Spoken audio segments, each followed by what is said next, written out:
Now, this is a topic I wholeheartedly did not want to even speak about, but I feel like at this point we do need to talk about it more. Because if you look at the internet right now, there's so much division, and this is exactly what I was worried about. Something that started as a petty argument has transformed into abuse in a way and disrespect.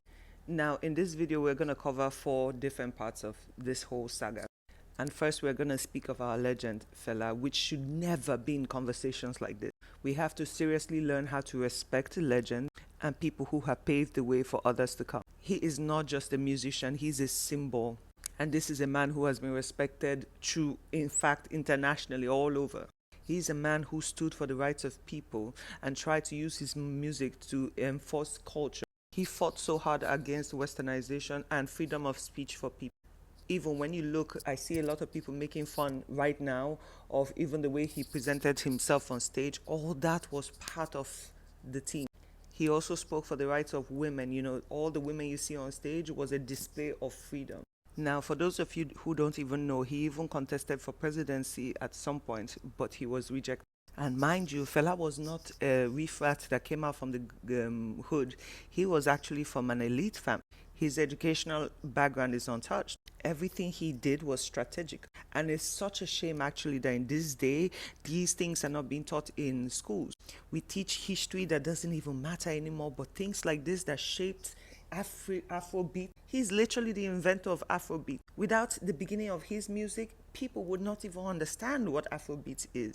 Like I say, he's a legend who paved the way, and this is why we will not disrespect his name by bringing him into petty arguments with people who do not even understand culture and what he stood for. So, with all due respect, please let's remove him out of the conversation because I'm sorry. When this man passed away, I was a child and I cried. And we will never disrespect that name. Now, let's go into the second part of this situation. We all know that Nigerians, when it comes to arguments and fights, oh, they have the most torturous mouth ever. The whole idea of banter and fighting is to inflict pain. And most of the time, since you cannot physically inflict pain on the internet, you emotionally do it by the words of your mouth. Now, for centuries, when people fight, the one thing they would always do is reach out for your kids or your parents.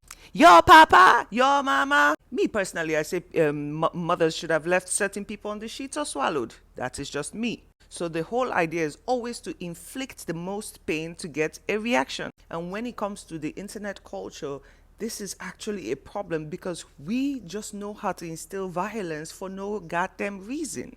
And unfortunately, except people really start coming out and speaking about things like this, it will never change. A lot of people who have massive fan bases should actually encourage their fans to be a little more diplomatic when speaking. Because whatever you do, especially if you're a celebrity or you're a known figure, whatever you say is going to either instill violence or help correct a problem. Now, let's set that one aside. I said that to get to this point. Now, let's speak of fan bases themselves. I would never understand the notion where you guys listen to all genres of music and appreciate different artists, yet you're so keen on creating fan bases that create wars, basically. Wizkid, I love your music. I appreciate your vibes. And you do have one of the biggest fan bases in Nigeria right now when it comes to Afrobeat. And boy, oh boy, they have been known to instill violence on the internet, which is, it is what it is. And for what I know, many times you do not even involve yourself in petty dramas. You know, you're more of the reserved one.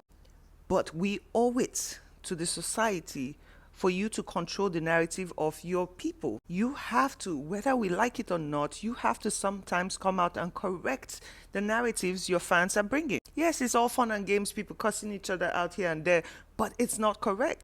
And the truth is they respect you so much and you're the only one that can actually set them straight. It is okay for everyone to love every artist, you know. It is okay to love Wizkid, Davido, Burna Boy, Olamide, Rema. In fact, the list goes on. It is okay. We need to stop creating divisions. If we're not creating divisions through tribalism, now it's culture. Zim Zim is all over the place. In fact, I can't even remember all of them. And I promise you guys, this energy you use on the internet, all the leaders are very happy about it because it just shows how divided you guys are. Now let's get to the main saga. We speak about Seun Kuti. Now, Seun Kuti is a perfect representation of his father's legacy. He does not romanticize his father's legacy or water it down. He's a continuation of the legacy. And most of the times, emotions get heightened. Now, he's a guy that has very strong, he's very vocal about how he feels about a lot of things, the corruption in Nigeria and so on.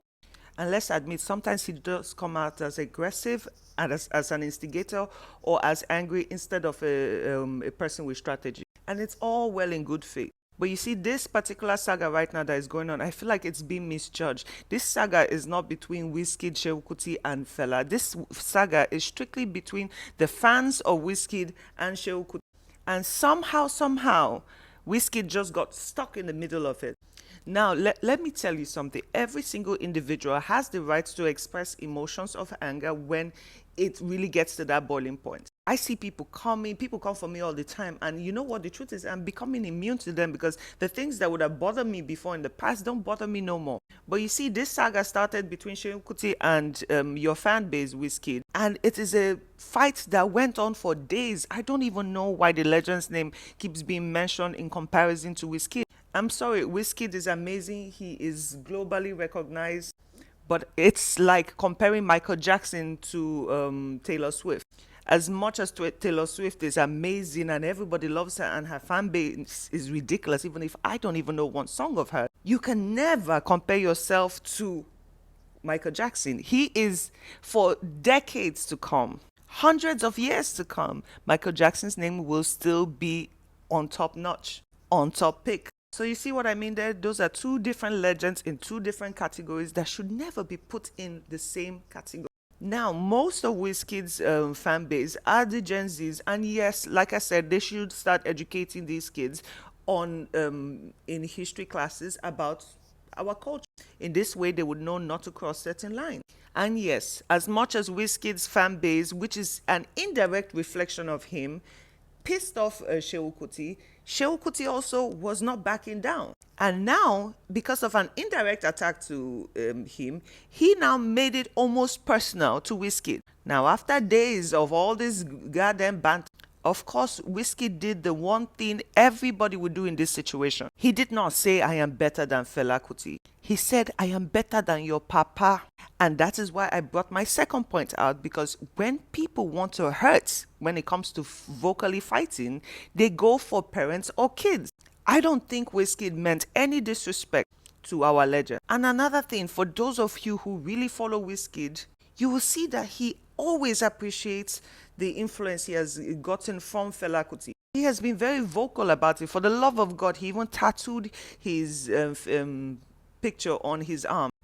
He has sampled his music over a period of time, so you can see there's a respect there. So when I say this fight, he did not come out and say, oh, I am better than Fela. He said, I am better than your papa. That is just a general insult. At least that is how I see it from this angle. Now, I am very, very positive that at this particular moment, he regrets those few lines. You see, those few words. And this is why I tell people, sometimes you have to learn to control your anger, because the words that are spoken can never be unheard or unsaid. And because of these few lines of words, now the whole internet is divided. It is now creating a fight, a cultural fight and a comparison situation which should never even exist. Now, for those of you who really know our legend, this is the time for you to come out and educate the young people. Because if they didn't instigate Seun Kuti, we would not be here. And for all you young fellows out there, please learn to respect legacy.